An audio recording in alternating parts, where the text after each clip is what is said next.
Students, welcome back to the channel. In this video, we are going to study the topic that is how the breathing occurs. What are the mechanisms of the breathing? See, first of all, understand the line carefully. Breathing involves two stages.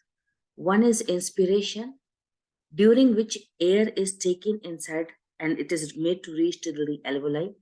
Second is expiration, during which alveolar air is released out.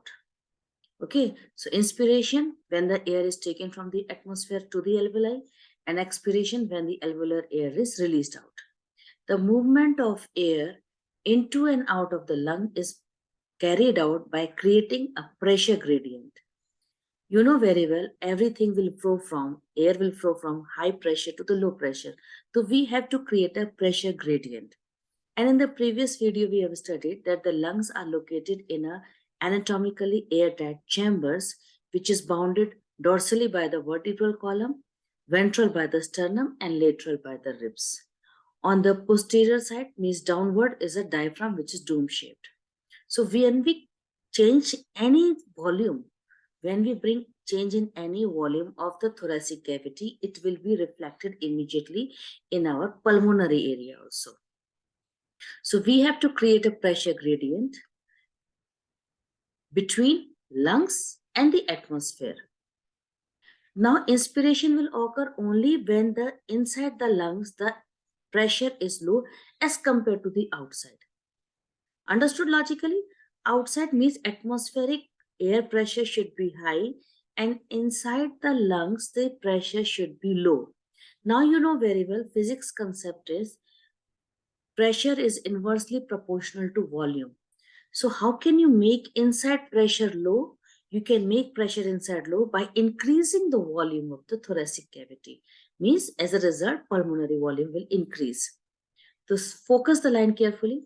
Inspiration will occur if pressure within the lungs is less than the atmospheric pressure.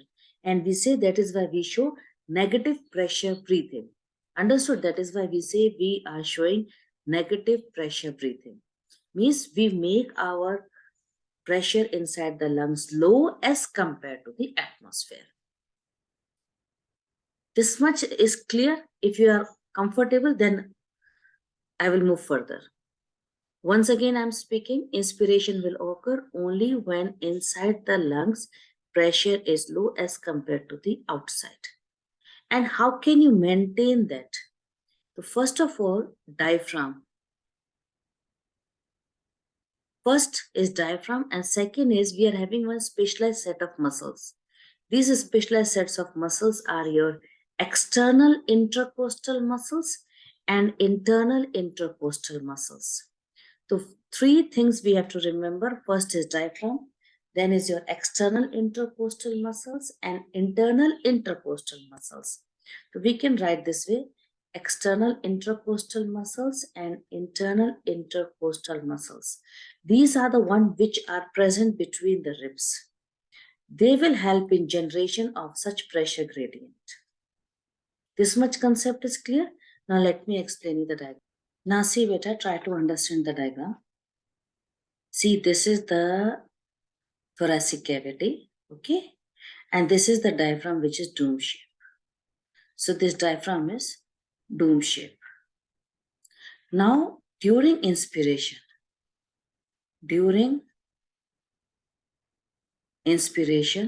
what will happen? First of all, diaphragm will become flat. From dome shape, diaphragm will become flat.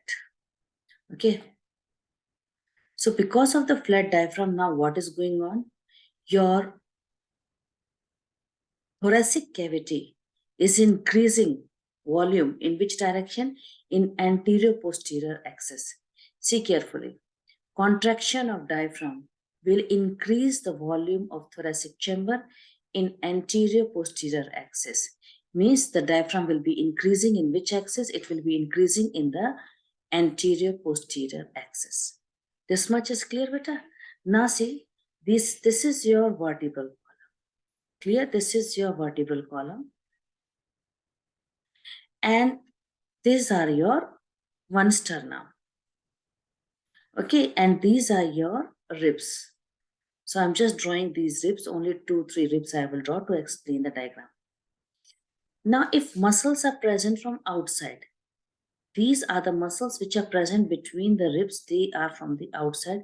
You call these muscles as external intercostal muscles. Inter means between, costal muscles, okay, they are present between because the cartilage is there. We say it, that is a hyaline cartilage. And it is present from the outside, we say external intercostal muscles. And see another diagram, if I draw this way, I'm just drawing it for the color difference. Okay, they are oriented from inside, we say internal intercostal muscles. So two types of muscles are there, external intercostal muscles and internal intercostal muscles. Now what will happen? See, during inspiration, please focus. During inspiration, your external intercostal muscles will contract. External intercostal muscles will contract. And when this is contracting, the rib cage will move up and it will move out. Rib cage will move up and it will move out. As a result, your thoracic chamber is increasing in dorsoventral axis. See the line carefully. Contraction of external intercostal muscles will lift up the ribs. Okay, up. I focus it.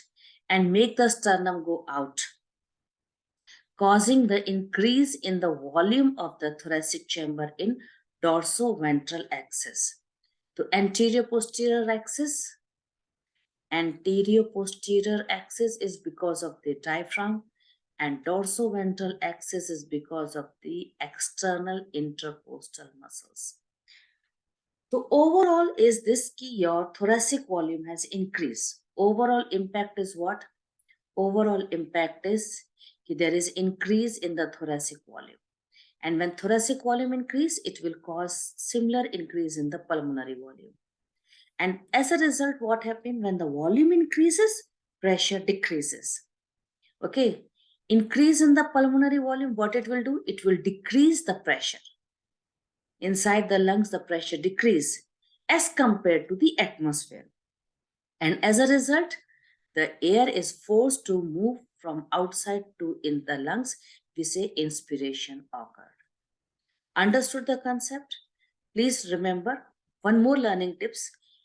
I always learn this way, during inspiration, I have to use external intercostal muscle. Don't match the same spelling.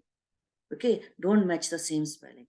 Inspiration with the external intercostal muscle, and expiration we will use internal intercostal muscles. Understood? Now let us see the NCERT. See carefully, beta. This is the diagram of the inspiration. See, diaphragm has contracted. Increase in which direction? Anterior posterior axis. And you can see ribs and sternum is raised. In which direction? Dorsoventral axis. So as a result, volume of thoracic is increased and pressure is decreased and air enters into the lungs. Now, during expiration, what will be done? During expiration, the muscles will be relaxed. The relaxation of the diaphragm and intercostal muscles, which intercostal, external intercostal muscles will make the diaphragm to relax and sternum to their normal position. And as a result, what will happen? Thoracic volume will decrease, pressure will be increasing above the atmospheric air, and it caused the air to go out. We say expiration. It means till now what we have understood, during inspiration, muscles have to contract. So that is why inspiration is an active process and expiration is only relaxation of muscles. We say it is a passive process. Please note down, inspiration is an active process, lasts for 2 seconds, and expiration is a passive process which is for 3 seconds. It means total one breath is for 5 seconds. And in 1 minute, we are able to take on an average 12 to 15 breaths. Now, we can increase the strength of the inspiration and we can increase the strength of expiration with the help of additional muscles in abdomen. So abdominal muscles, when they are contracting, When the abdominal muscles are contracting, they are responsible for making the diaphragm becomes more dome. As a result, you can understand diaphragm this way better. This is the normal condition of diaphragm dome shape. Now, during forceful expiration, because if we are saying now, we can increase the strength of inspiration and expiration with the help of additional muscles in the abdomen. So what will happen when the additional muscle contract, diaphragm becomes more dome. And when it is becoming more doomed, as a result, more volume is decreasing. More volume is decreasing, it means more pressure is increasing. And as a result, forceful expiration is done. Now, on an average, if you see, a healthy person will be able to breathe 12 to 16 times per minute. Volume of air, how much air is taken, can be estimated by the instrument that is known as a spirometer. The spirometer is the one which is used to measure the volume of air which are involved in the breathing movement, and it is helpful in clinical assessment of all pulmonary functions. So I hope so in this video, mechanism of breathing and the diagram which I have drawn and tried to explain you might be very easy topic for you. Thanks for watching.